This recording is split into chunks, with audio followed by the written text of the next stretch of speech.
tudo bem? Seja bem-vindo. Eu sou Esivaldo Dalino e esse é o canal Aprender Ensinando. Hoje irei falar para você sobre este livro, A Lógica do Consumo. De início, quando eu comecei a ler este livro, eu achei ele um pouco ruinzinho, assim meio fora do que eu esperava ler, do que eu esperava encontrar. Iniciou falando sobre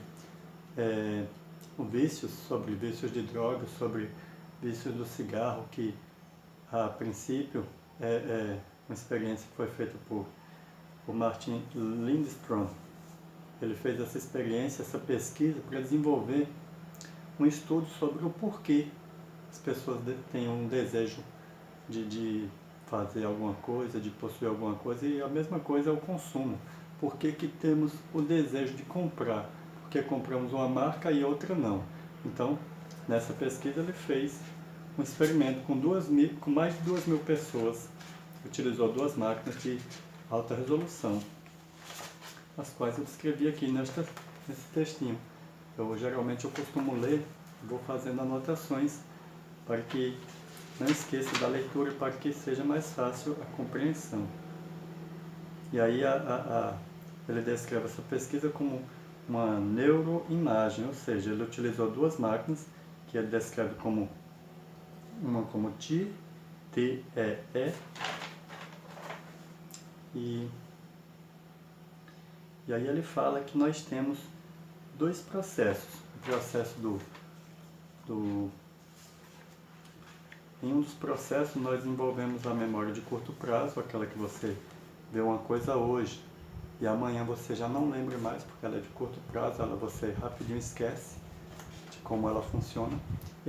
E a memória de longo prazo, que é aquela que você aprende algo hoje, daqui a 10, 20 anos você ainda lembra daquilo que você aprendeu, porque você armazenou na memória de longo prazo. Ou seja, as nossas memórias da infância, elas estão armazenadas na memória de longo prazo, não na memória de curto prazo.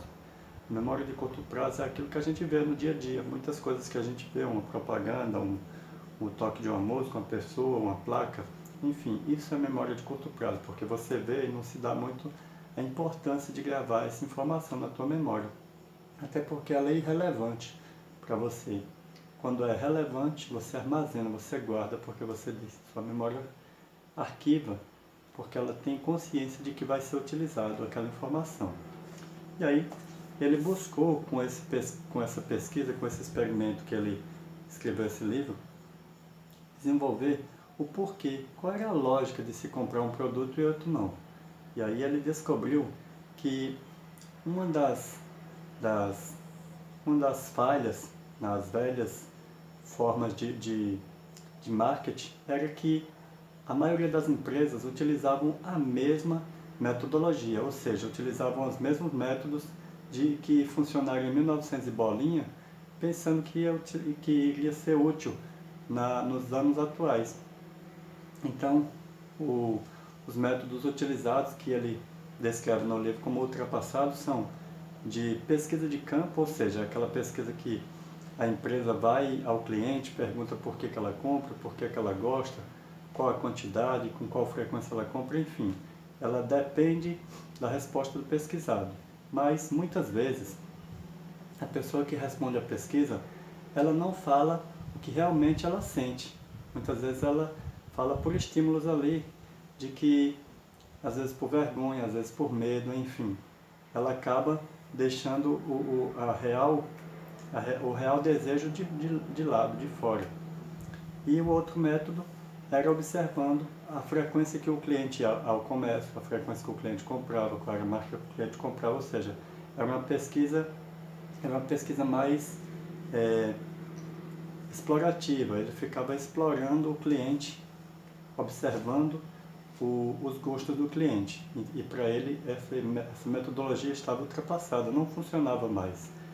E a prova disso é que ele fez um experimento com algumas pessoas, ele colocou para assistirem um comercial de televisão de 2 minutos e colocou o mesmo tema, ou seja, pegou um carro, gravou o carro em uma curva no deserto e esse carro subia poeira. Só que não era o mesmo carro, eram várias marcas de carro.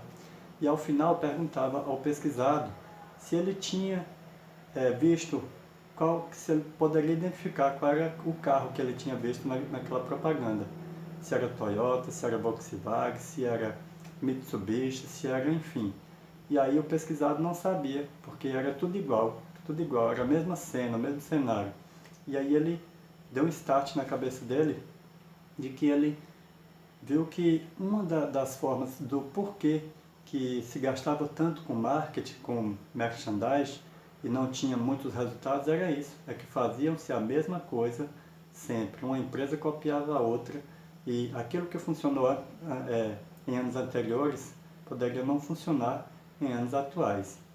E aí ele desenvolveu a pesquisa para saber, através de mecanismos digitais, essas máquinas de última geração, elas conseguem detectar o nosso pensamento em fração de segundos. Então, não depende da minha vontade. O meu subconsciente, ele já responde à pesquisa.